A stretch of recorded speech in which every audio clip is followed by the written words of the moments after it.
grâce et la paix nous sont données de la part de Dieu notre Père et de Jésus-Christ notre Seigneur. Cela en ce troisième dimanche de l'Avent qui nous oriente vers Noël. C'est dans la grâce de Dieu que nous sommes accueillis, reconnus comme ses enfants, reconnus aussi comme frères et sœurs de sa grande famille.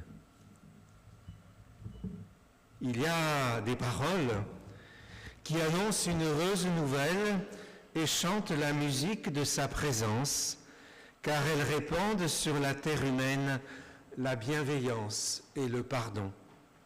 Il y a des gestes qui annoncent l'heureuse nouvelle et portent l'empreinte de sa présence, car ils construisent la terre humaine sur la justice et la paix. Il y a des actes qui annoncent l'heureuse nouvelle et montrent la lumière de sa présence, car ils fondent la terre humaine sur le droit et la tendresse. Il y a des temps où les croyants se rassemblent pour annoncer l'heureuse nouvelle en célébrant Dieu définitivement lié à la terre humaine. Soyez tous les bienvenus pour ce temps de culte, habitués de ce temple comme peut-être amis de passage. Nous voici rassemblés pour nous placer à l'écoute de celui qui vient. Nous prions. Dieu notre Père, tu es celui qui nous précède et nous attend. Tu parles à nos cœurs et nous nous mettons à ton écoute. Viens rassembler les morceaux éparpillés de nos vies pour les ajuster avec soin à ton amour. Viens nous redonner de l'altitude et de la distance par rapport à nos soucis.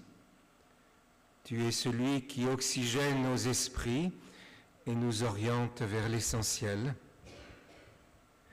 Ta présence nous construit et ton silence aimant nous apaise.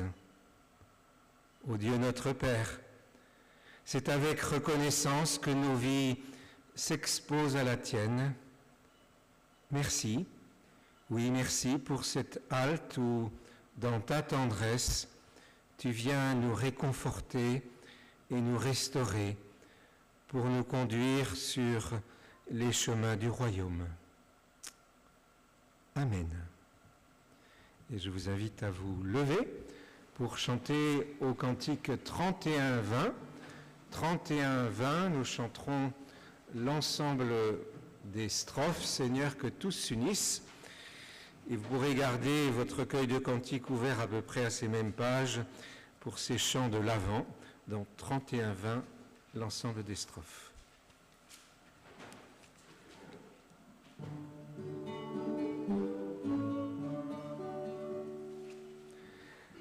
Seigneur, que tous s'unissent. Non, c'est trop haut. Tout à l'heure, on parlait d'accord entre la guitare et la clarinette. Là, c'est l'accord entre la musique et l'assemblée.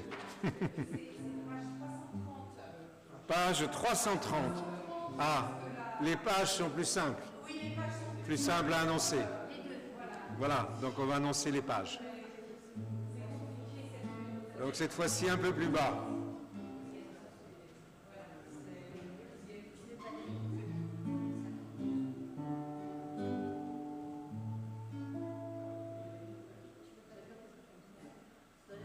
Seigneur, que tous s'unissent pour chanter ton amour, ton soleil de justice se lève sur nos jours.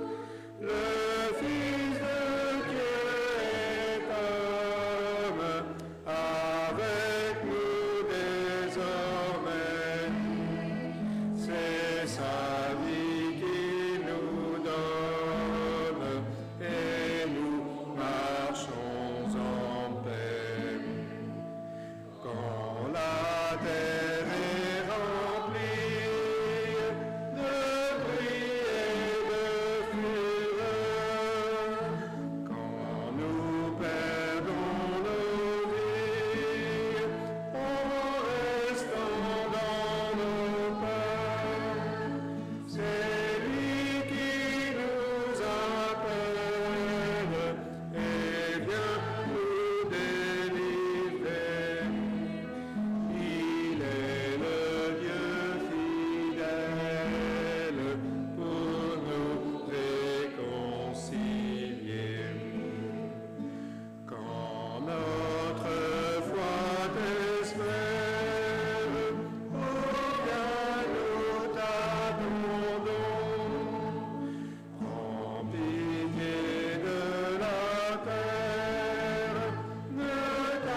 Assurés de la bienveillance de Dieu à notre égard, nous pouvons nous replacer à son écoute, réécouter ce qu'il attend de nous, paroles simples et courtes, mais ô combien difficiles à vivre, à travers ce double commandement de l'amour.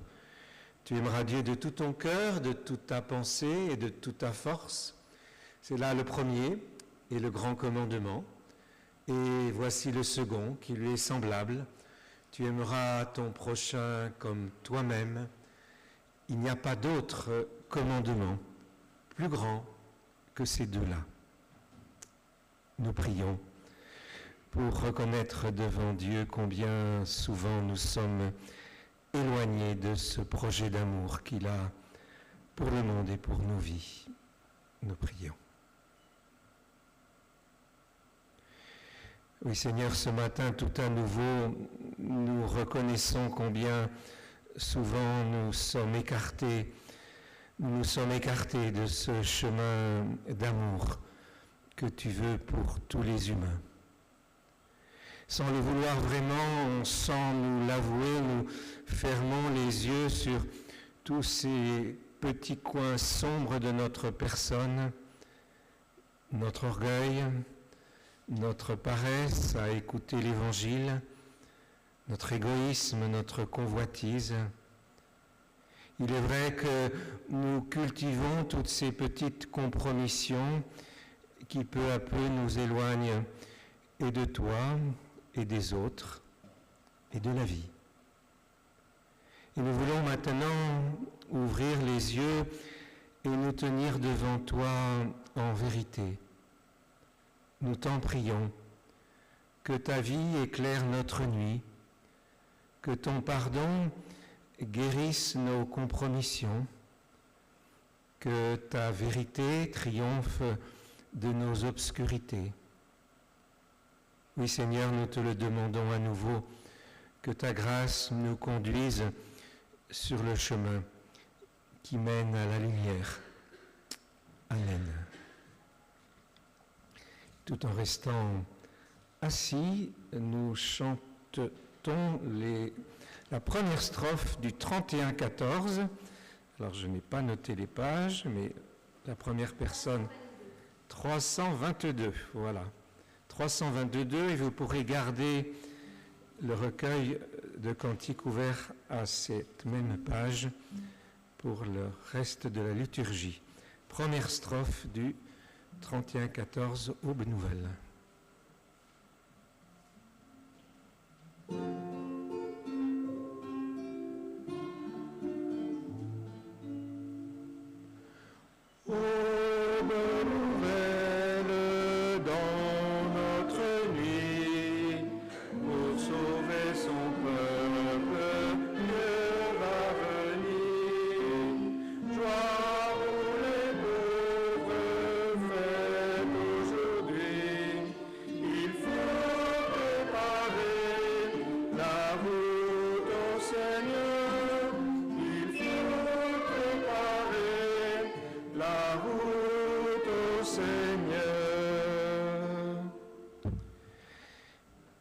Voici cette bonne nouvelle qui traverse toutes les Écritures et qui s'est manifestée en Jésus-Christ, cette bonne nouvelle d'un Dieu qui pardonne et nous relève. Sœurs et frères, la peur nous bloque, le remords nous retient, la culpabilité nous travaille, le danger nous fige, l'incertitude nous paralyse, l'échec nous stoppe, l'égoïsme nous enferme. Dieu nous dit ce matin, en confiance, en avant, en marche, en mouvement, en action, à la suite de Jésus-Christ. Tu es pardonné et remis en piste. Ose, risque-toi, lance-toi vers les autres. La vie t'attend. Le Seigneur toujours te précède et te remet debout. Et c'est ce que je vous invite à faire pour chanter notre reconnaissance à travers la strophe 2 du 31-14, même cantique. Bonne nouvelle, cris et chants.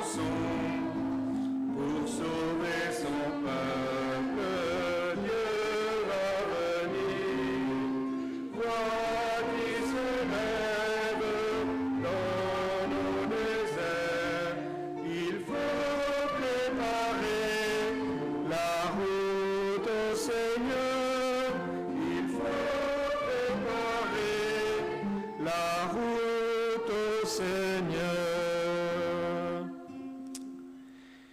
Mis debout, car telle est la position que Dieu veut pour chacun de nous, mis en confiance, nous pouvons lui dire notre confiance à travers cette confession de foi que nous trouvons, alors là, pas à la toute dernière page, mais presque à la page 1099, et nous pouvons la dire ensemble, page 1099, la confession de foi numéro 3, et je vous invite à la dire d'une même voix.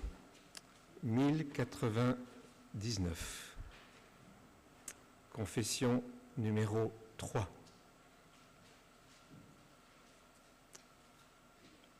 Je crois en un Dieu Père, dont la parole soutient la vie des hommes et oriente leur histoire. Il est leur vie. Je crois en son Fils, né parmi les pauvres, lumière dans notre nuit, premier-né d'entre les morts, il est vivant. Je crois en l'Esprit Saint, qui nous fait naître à la vie de Dieu, qui anime le combat pour la justice, qui nous conduit dans l'espérance. Il est la force qui fait vivre. Je crois la Sainte Église universelle, messagère de la bonne nouvelle qui rend libre. Elle nous enfante à la vraie vie. Je crois la résurrection dans l'imminence d'un monde nouveau où Jésus-Christ, notre Seigneur, sera tout en tous. Amen. Et toujours au même cantique, 31, 14, la strophe numéro 3, Aube nouvelle. Terre nouvelle, monde nouveau, pour sauver son peuple, Dieu va venir. Paix sur la terre, ciel parmi nous, il faut préparer la route au Seigneur. Il faut préparer la route au Seigneur.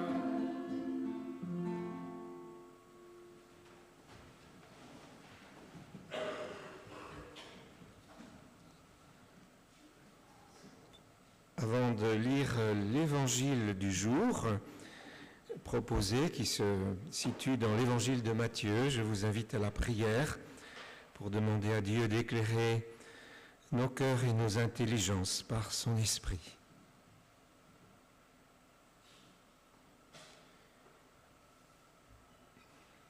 Seigneur, tu nous appelles à une vie plus vivante, non dans l'agitation, mais dans la force d'aimer, non pour nous-mêmes, mais pour les sœurs et frères que tu nous donnes, non à bout de souffle, mais en respirant bien. Apprends-nous à découvrir et à partager cette vie. Aide-nous à reprendre souffle. Renouvelle-nous, transforme-nous, même si cela fait mal. Seigneur, ce matin, donne-nous encore faim et soif de ta parole, pour qu'elle apaise, entraîne et réjouisse nos vies. Nous t'en prions.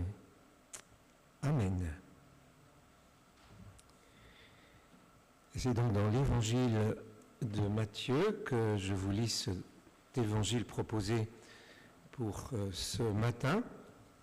Un texte, j'aime à le redire, qui est commun aux communautés catholiques et protestantes, en sachant que dans notre Église, nous avons toujours cette liberté de choisir d'autres textes.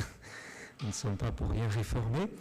Évangile de Matthieu au chapitre 11, versets 2 à 11.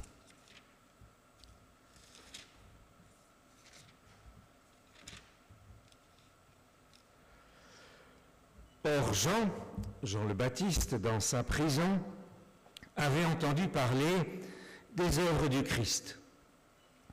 Il lui envoya demander par ses disciples, « Es-tu celui qui doit venir ou devons-nous en attendre un autre ?» Jésus leur répondit, « Allez rapporter à Jean ce que vous entendez et voyez. Les aveugles retrouvent la vue et les boiteux marchent droit, les lépreux sont purifiés et les sourds entendent, les morts ressuscitent et la bonne nouvelle est annoncée aux pauvres. Et heureux celui qui ne tombera pas à cause de moi. » Comme il s'en allait, Jésus se mit à parler de Jean aux foules. « Qu'êtes-vous allés regarder au désert?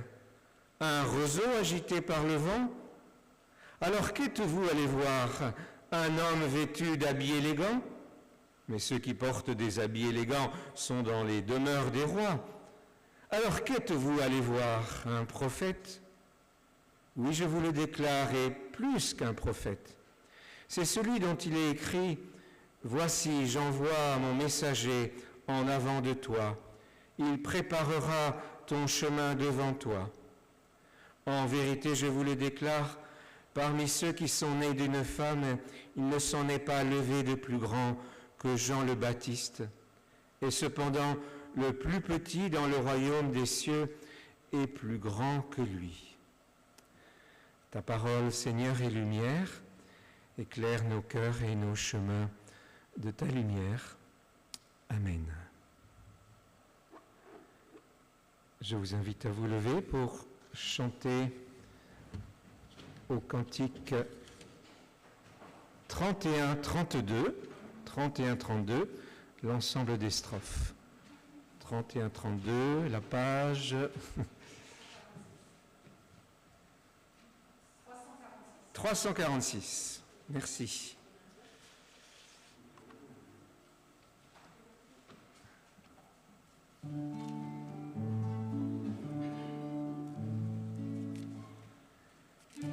Sont marchés au pas des siècles vers un pays de joie. Ils ont marché vers la lumière pour habiter la joie.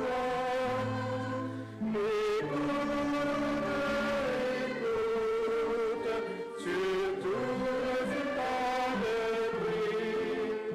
On marche sur la route.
Qu'êtes-vous allé voir au désert ?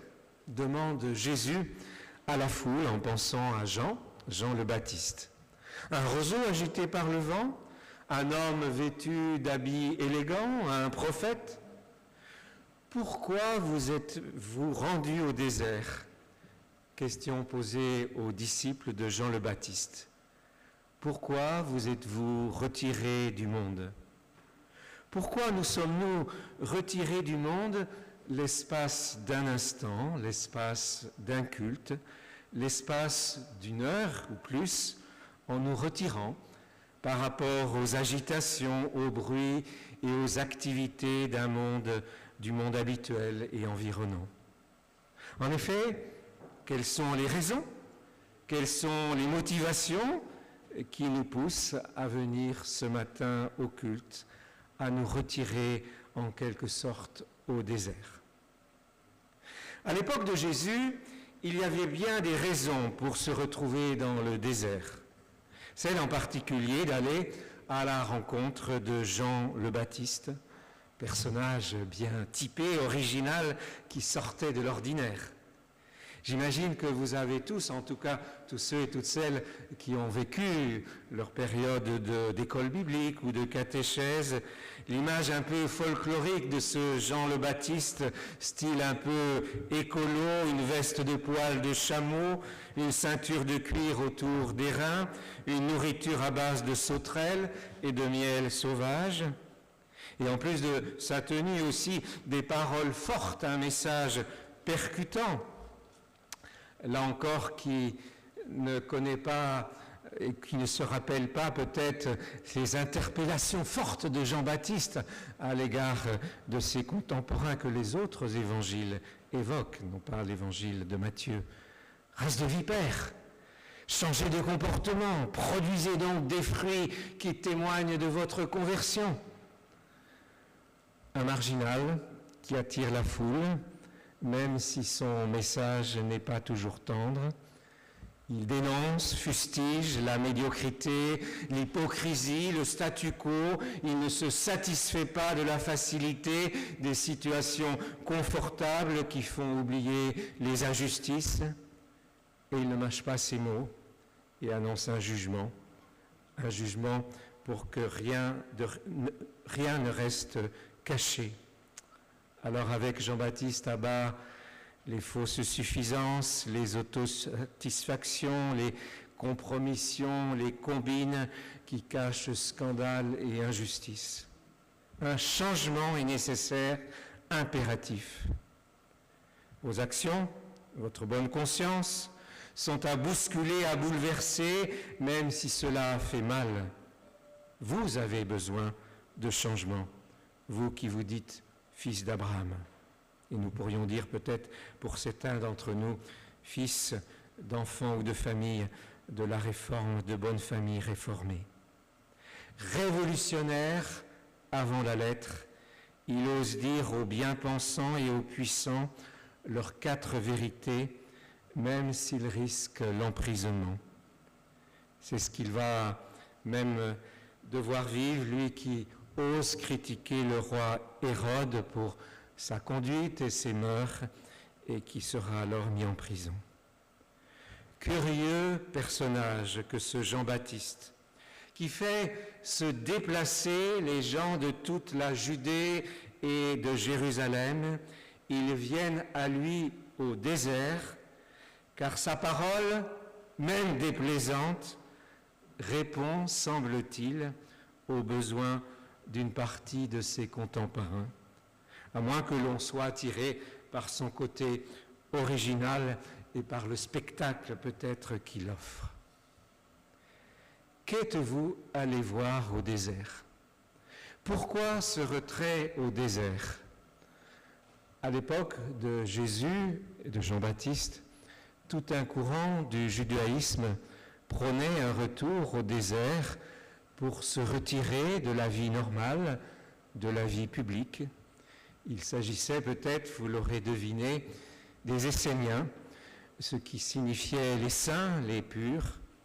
Ils fuient l'atmosphère dépravée, selon eux, des villes pour s'adonner à des travaux d'agriculture et d'élevage. Ils mènent alors, ces Esséniens, une vie communautaire à l'écart du reste de la population. Ils s'entraident mutuellement. Et ils se montrent hautement préoccupés alors de morale, de sainteté, selon des règles extrêmement strictes pour sauvegarder leur pureté rituelle. Et vous le savez peut-être aussi que les découvertes faites dans les grottes de Qumran en 1947 nous ont permis de mieux connaître ces communautés qui pratiquaient des bains de purification et toutes sortes d'ablutions. Les Esséniens encourageaient leurs contemporains à prendre le chemin du désert pour fuir la corruption et atteindre une pureté morale, pour se sauver d'un monde, disait-il, corrompu, et quitte aussi à rejeter le culte religieux des temples de Jérusalem qu'ils considéraient infidèles. Et tout cela pour se préparer au retour d'un Messie qu'ils estimaient imminent. Jean-Baptiste a certainement des accents esséniens. Sa vie ascétique, sa vie au désert, certains même voient en lui un Essénien dissident qui se serait écarté des comportements esséniens jugés alors trop stricts, trop sectaires, osons le dire. Jean-Baptiste aura son école et ses disciples, même si parfois ils se retrouveront dans le désert, ils le quitteront pour trouver la vie quotidienne, pour troubler même suffisamment la vie publique de l'époque. En effet, le roi Hérode Antipas, pour éviter tout trouble et par précaution, le mettra, nous l'évoquions tout à l'heure, Jean-Baptiste en prison. Pour quelle raison se rendre au désert? Pour fuir, comme les Esséniens? Qu'êtes-vous allé voir au désert? Un roseau agité par le vent? Un homme agité, gesticulant, vociférant, faisant à lui tout seul le spectacle par ses paroles et sa tenue excentrique? Un homme agité par le vent, créateur peut-être d'émotions et de sensations fortes, mais brassant du vent, parlant dans le vide? Non, Jean-Baptiste est bien plus qu'un roseau agité par le vent. Alors peut-être un homme vêtu d'habits élégants, un homme prestigieux de par sa richesse et ses titres, possédant du pouvoir, un homme puissant avec lequel et par lequel vous auriez du pouvoir et des honneurs supplémentaires, un homme qui épate, ébloui par sa richesse et son pouvoir? Non, Jean-Baptiste n'est pas cela. Si vous cherchez, c'est plutôt, dit Jésus, avec tout son bon sens qu'il peut avoir dans les demeures des rois, qu'il faut se rendre. Jean-Baptiste, un prophète, oui et même plus qu'un prophète, puisqu'il est le messager de celui qui précède et prépare la venue du plus grand que lui, même si lui, dit Jésus, est le plus grand parmi ceux qui sont nés d'une femme. Vous, disciples de Jean-Baptiste, vous avez raison de vous rendre au désert pour y entendre un prophète, c'est-à-dire celui qui parle au nom de Dieu. Vous avez raison de vous rendre au désert pour y entendre la parole de Dieu. Encore faut-il discerner les signes des temps, voir que le royaume des cieux s'est approché, que la bonne nouvelle est annoncée. Qu'êtes-vous allé regarder au désert? Si c'est simplement sur le prophète Jean-Baptiste que votre regard s'est arrêté, vous avez manqué l'essentiel. Votre regard doit se prolonger vers celui que ces paroles indiquent. Jean-Baptiste est porte-parole de celui vers lequel toutes ces paroles pointent, vers le Messie. Et nous, que sommes allés que sommes-nous allés regarder au désert? Lorsqu'en Église, nous nous retirons du monde, le temps d'un culte, pour prier, chanter, méditer. Sommes-nous regardés un roseau agité par le vent, ce que produit l'agitation du vent, attiré par le sensationnel, l'émotionnel, par une chaude ambiance où l'on bouge? Le vent agite, s'agite, donne vie, suscite une certaine émotion, mais ce qui l'agite est bien fragile et n'a aucune solidité, ce n'est qu'un roseau. Dans la prise de distance par rapport au monde, dans la recherche du désert, la tentation est grande de se laisser séduire par l'agitation du vent qui procure une certaine vie où l'on confond agitation et animation. L'agitation procurée par le vent attire, certes, mais elle peut être de l'ordre simplement du spectaculaire et du visible. Mais cette agitation n'a pas de racine ni de solidité, tel le roseau. Se retirer dans le désert, alors à goût de fuite, comme toutes les fuites escapades que peuvent procurer les diverses drogues. Et la drogue religieuse, par l'agitation, par la procuration d'émotions fortes, peut en être aussi une de ces drogues. Lorsque l'atmosphère, ces sensations ne sont plus, lorsque le vent se retire, il ne reste plus que le roseau fragile face à lui-même, prêt à casser. Sommes-nous venus au désert pour trouver habit élégant, habiter comme le roi de pouvoir et d'honneur? Le désert n'est pas le meilleur chemin pour accéder au règne et au pouvoir. Le culte et la foi ne donnent aucun pouvoir sur les autres. Se retirer au désert, au culte, comme nous l'avons fait ce matin, c'est se placer en retrait par rapport au monde. Le temps de faire une halte, le temps de souffler, pour se mettre, comme dit Jésus à la foule, à l'écoute de la parole de Dieu, à l'écoute de paroles prophétiques qui ne seront pas agitation vaine, mais paroles pointant vers le Messie, vers le Christ. Paroles montrant celui qui a osé dire qu'il était le chemin vers la vie, vers la vérité.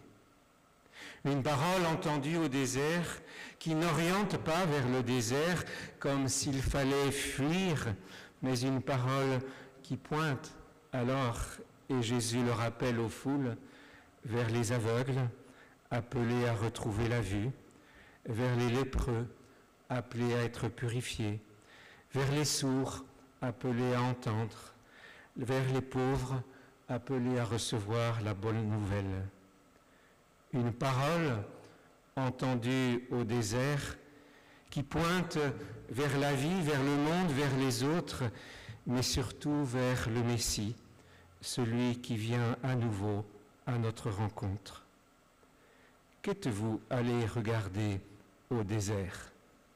Une question que nous pouvons nous poser, nous qui sommes peut-être, et c'est bien, des habitués du culte.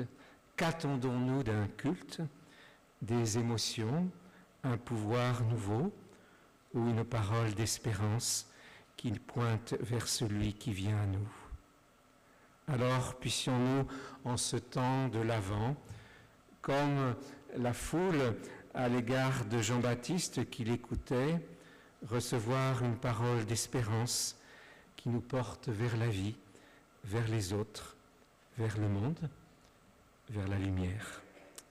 Amen.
Je vous invite à vous lever pour chanter encore et toujours un cantique de l'Avent dans la rubrique 31, et il s'agit du 31-30.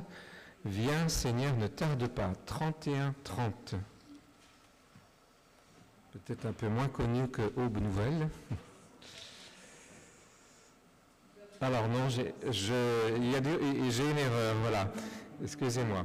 Alors c'est le 30. Je vais regarder le numéro.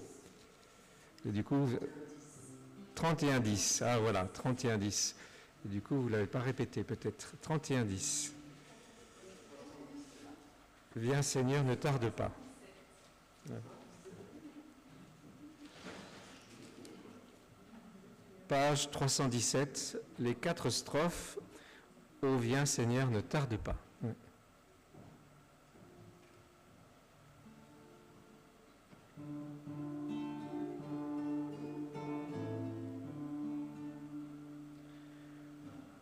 Ô viens Seigneur, ne tarde pas, viens dissiper l'obscurité où nous devons toujours marcher. Remplis nos yeux de ton éclat, brillant soleil très pur matin, nous aimerions te contempler, nous réjouir de ta beauté, délivre-nous nos chemins. Nous n'abandonnons jamais nos pas, tous nos pas sombres dans le soir. Rends-nous la joie, rends-nous l'espoir, délivre-nous de notre mort. Parais enfin et nous vivrons, nous n'aurons plus aucune peur. En joie tu changeras nos cœurs, et toujours nous chanterons.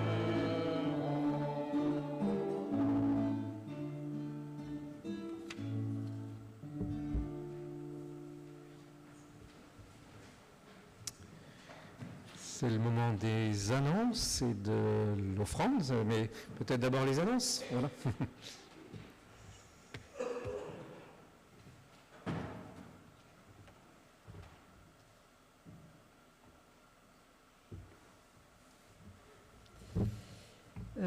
D'abord, je voudrais remercier le pasteur Denis Heller et son épouse d'être venus de Royan aujourd'hui. Merci beaucoup.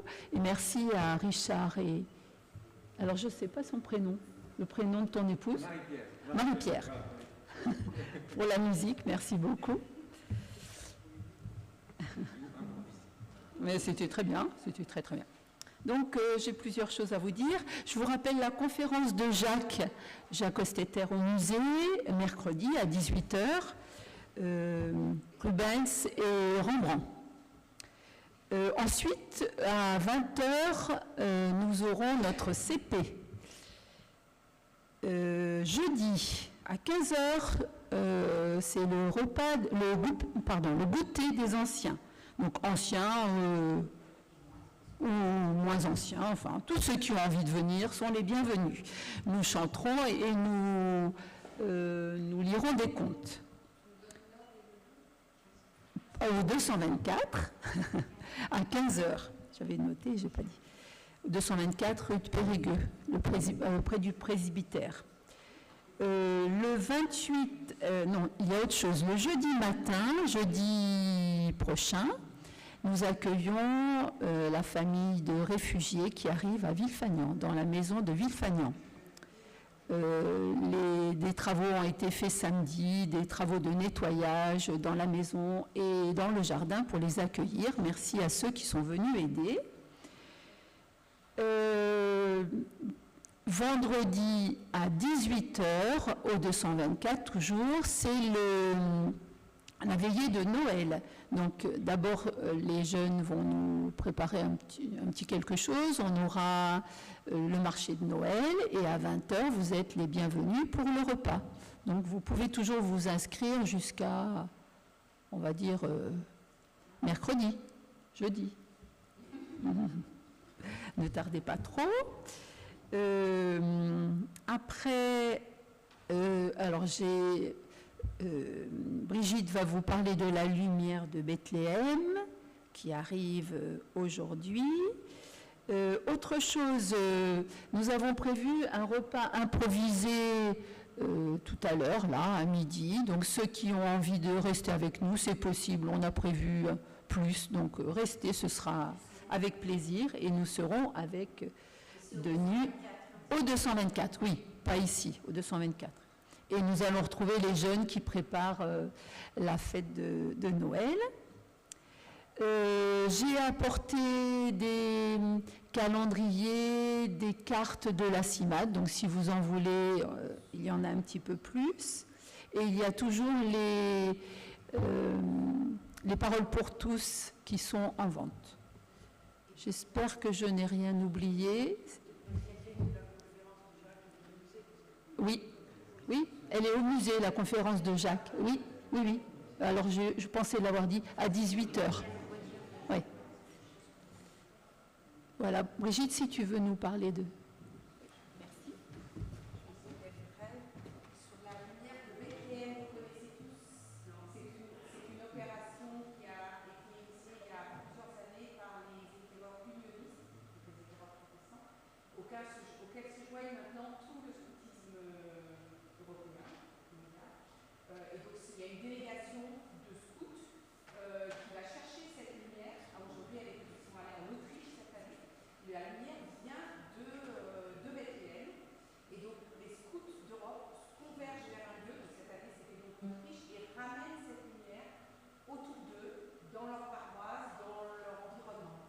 Donc chez nous, il n'y a pas d'unionisme, mais il y a des scouts de France. Et voilà. Donc cette lumière est déjà arrivée il y a une semaine. Ils sont allés la chercher, elle est arrivée une semaine. Et il y a toujours un temps festif à Angoulême, toujours, chaque année.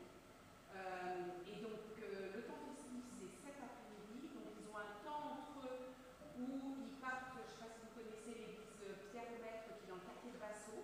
Ils vont aller à la mosquée, écrire le mot paix et le mot salam qui est le paix en arabe. Et après ils vont aller à pied jusqu'à l'église Saint-Michel. Nous sommes tous invités à rejoindre. C'est un moment de célébration, ce n'est pas une messe en tête, c'est un moment de célébration très joyeux avec beaucoup de jeunes, des chants, des lumières de Thésée, des lumières de Bethléem. Vous pouvez acheter une petite bougie et allumer une bougie à cette lumière-là et la ramener chez vous. Voilà, donc c'est à 16h à l'église Saint-Michel cette année. Chaque année, ça change d'endroit. Donc cette année, c'est à l'église de Saint-Michel. Je pense que je vous ai tout dit. Je vais représenter les différents représentants des cultes ont été invités. Monsieur Belvidi pour la représentant des Juifs, un représentant des chrétiens orthodoxes, et nous aussi, Gérard Ringard, je dis toujours Rigard, que nous connaissons pour les évangéliques. Et nous avons été aussi invités, Jacques Escoter, pour notre paroisse. Comme vous savez, il n'est pas là, donc je vais représenter la paroisse, mais vous êtes, voilà, si ça vous dit de venir rejoindre ce temps-là, vous êtes vraiment les bienvenus.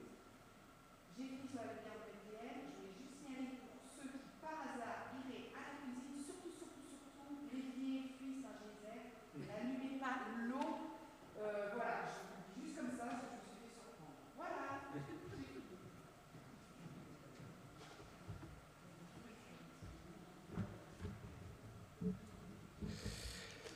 Merci pour votre accueil. Voilà, donc c'est pour la deuxième fois nous sommes parmi vous, donc nous ne sentons pas étrangers.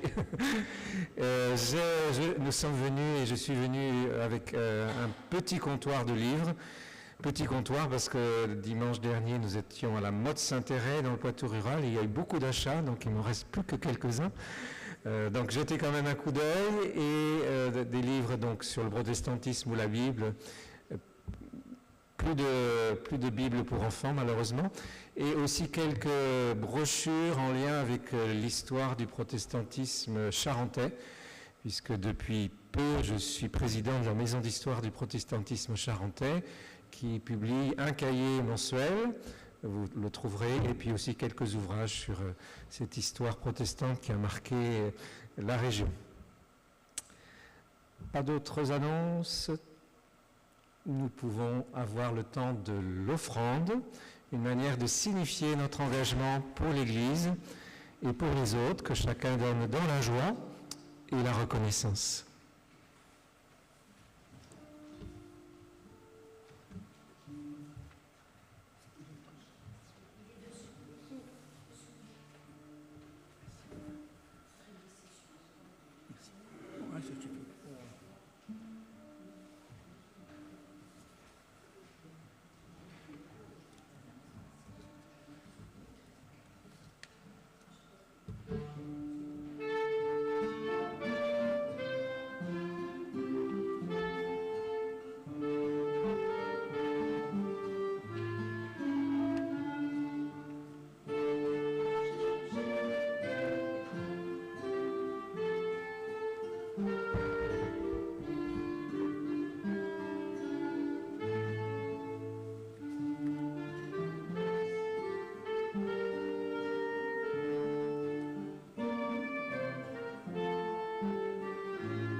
Nous entrons dans la liturgie de la scène.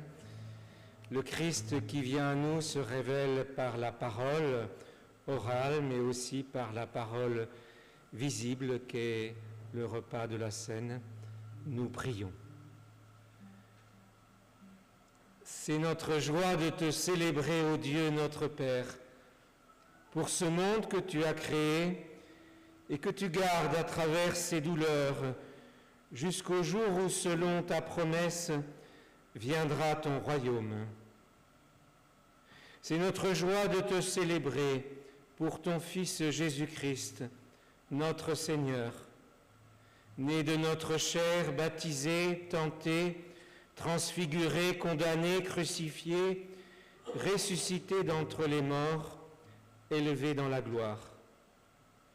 C'est notre joie de te célébrer pour ton souffle de vie, l'esprit d'adoption qui nous apprend à te dire Père, qui exorcise nos peurs et illumine notre foi.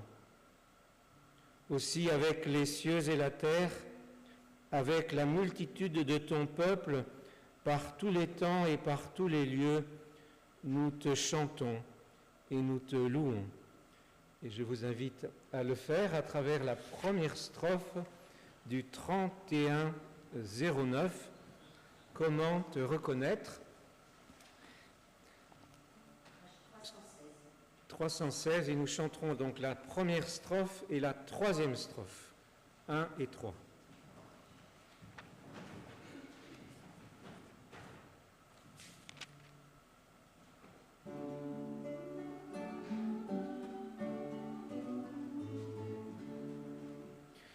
Comment te reconnaître, comment te recevoir, toi qui seul es le maître, mais que nul ne peut voir. Seigneur qui fit le monde, tu viens un jour vers nous, tu guides notre histoire.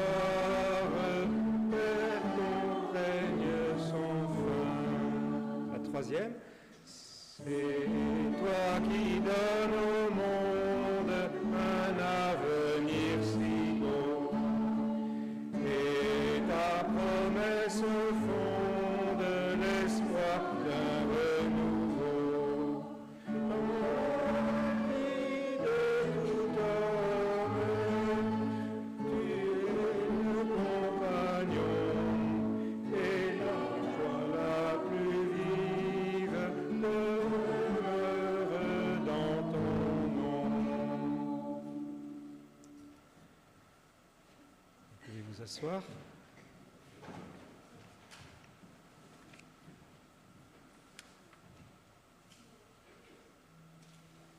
Écoutons tout à nouveau comment Jésus, au milieu de ses disciples, a institué la scène.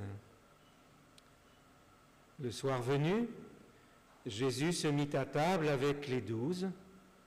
Pendant le repas, il prit du pain et après avoir rendu grâce, il le rompit, le leur donna, en disant « Prenez, mangez, ceci est mon corps ».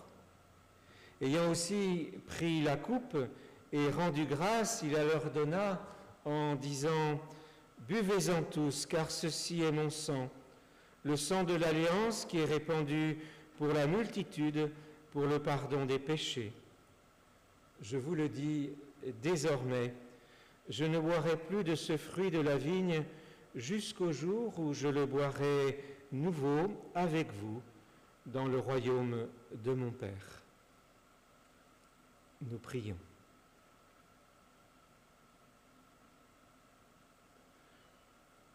Dieu notre Père, tu es source de la vie, tu es source de l'amour. Voici le pain et le vin que ton souffle vivant nous donne maintenant communion au corps et au sang de ton Fils Jésus-Christ. Tu sais notre faiblesse, nous te le demandons. Fais venir sur nous un souffle de renouveau, un souffle de vie. Que rien ne nous écrase, ni la peur, ni la mort, ni l'injustice. Au contraire, fais de nous des hommes et des femmes vivant de l'Évangile, des hommes et des femmes réunis au service de nos frères et sœurs. Viens, Seigneur, nous t'attendons. Viens, Seigneur, tu es notre nourriture. Amen. Et nous chantons là, tout en restant assis, la 4e strophe du même cantique 31-09. Nous tous, pour te connaître et pour te saluer, nous gardons ta promesse. 4e strophe du 31-09.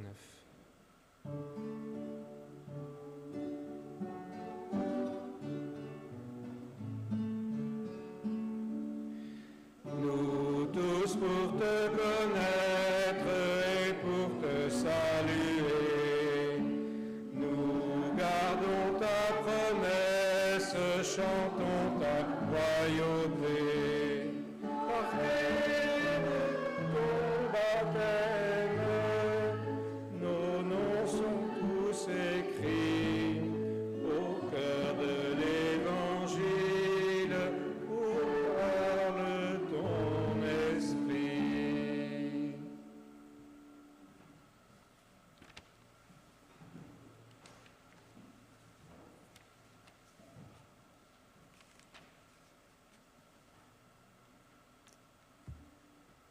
Voici le repas que nos mains ont préparé, mais c'est le Seigneur qui nous invite.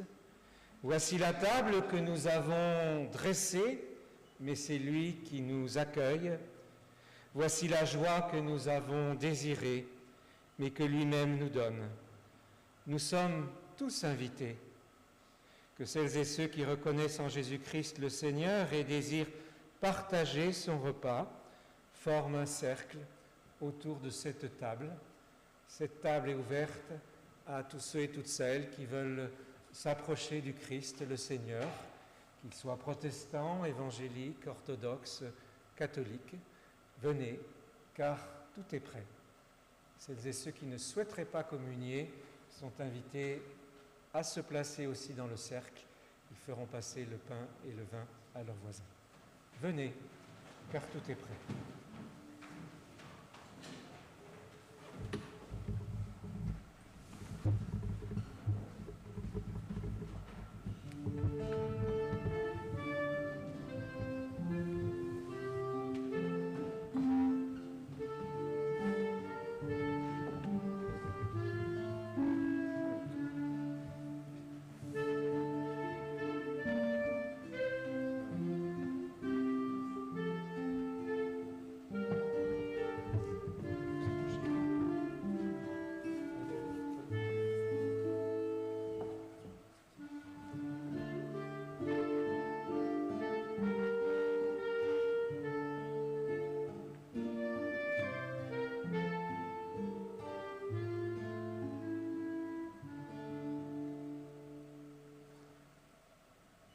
Le pain que nous rompons est communion au corps de notre Seigneur Jésus-Christ qui a été donné pour tous.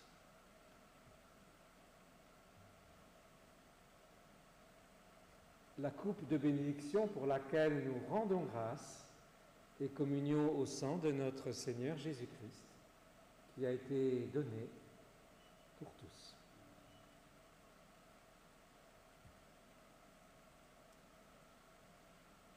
Je signale que le jus de raisin se trouve au centre de ce plateau et que sur ce côté-là, côté gauche, vous avez du pain sans gluten pour celles et ceux qui le souhaiteraient.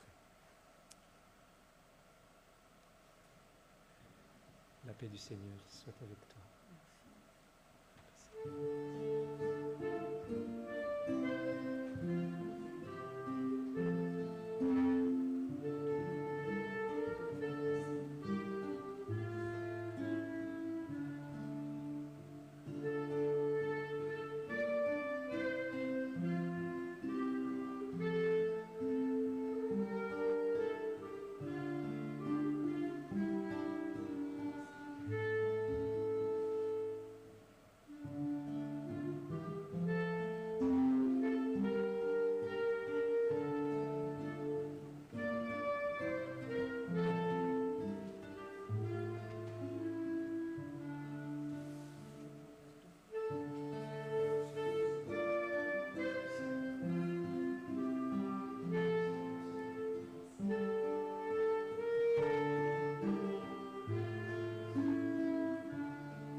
Ô Père, nous te remercions pour le repas pris ensemble. Accorde-nous de vivre de cette nourriture faite de paix, de fraternité, de justice. Donne-nous d'être témoins de ta présence dans ce monde qui en a tant besoin aujourd'hui. Et dans la confiance, nous osons te prier pour les uns et les autres, pour la paix dans le monde, pour les chrétiens qui cherchent sans se lasser l'unité visible, pour l'intégrité dans la vie politique, la justice dans la société.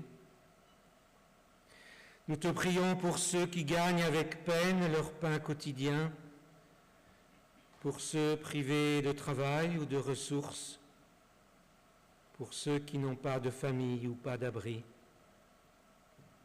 Seigneur, nous te prions en ce temps de l'Avent pour ceux qui souffrent de solitude, qui n'ont pas de lumière au fond d'eux-mêmes, ni autour d'eux, lumière de chaleur, lumière de solidarité, lumière d'espérance.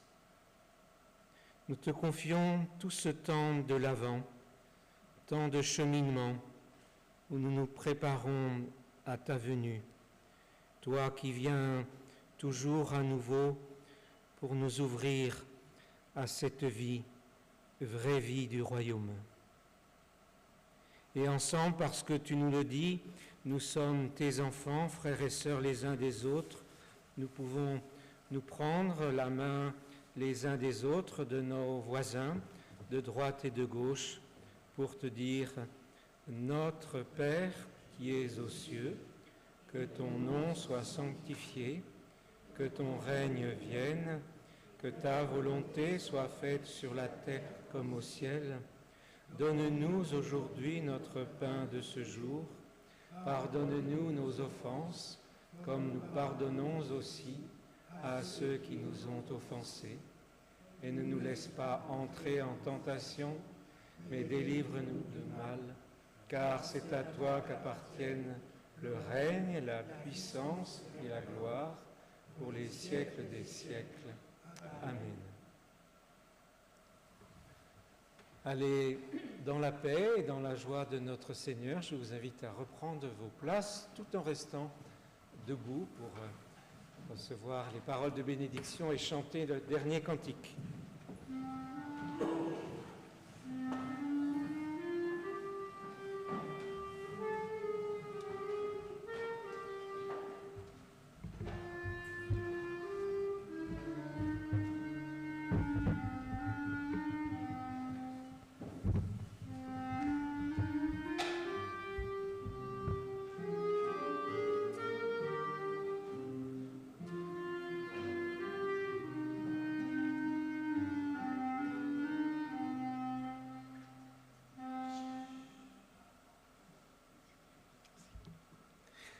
Recevez ces paroles d'exhortation et de bénédiction à travers ces mots de Luther.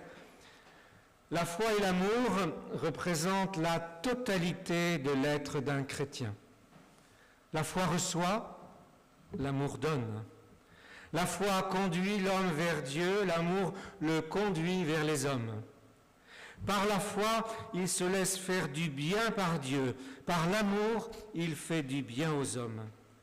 Quand la foi est vraie, elle aime assurément et fait aux autres dans l'amour ce que le Christ lui a fait dans la foi. Que la grâce de notre Seigneur Jésus-Christ, l'amour de Dieu le Père et la communion du Saint-Esprit soient avec vous tous, dès maintenant et à jamais. Allons dans la paix et la lumière de Dieu. Amen. Et je vous invite à chanter un dernier cantique de l'Avent, après la longue attente, 3104, page 310.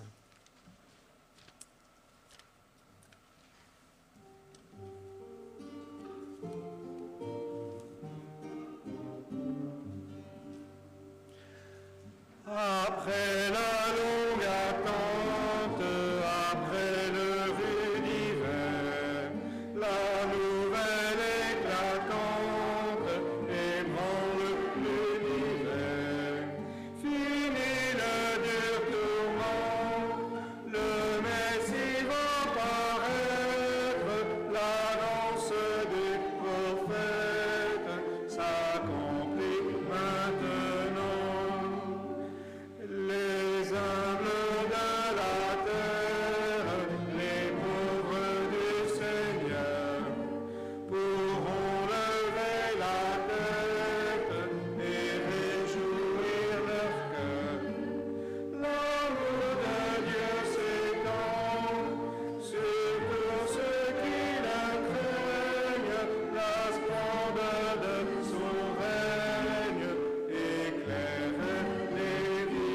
un bon dimanche et un bon temps de l'Avent à toutes et à tous.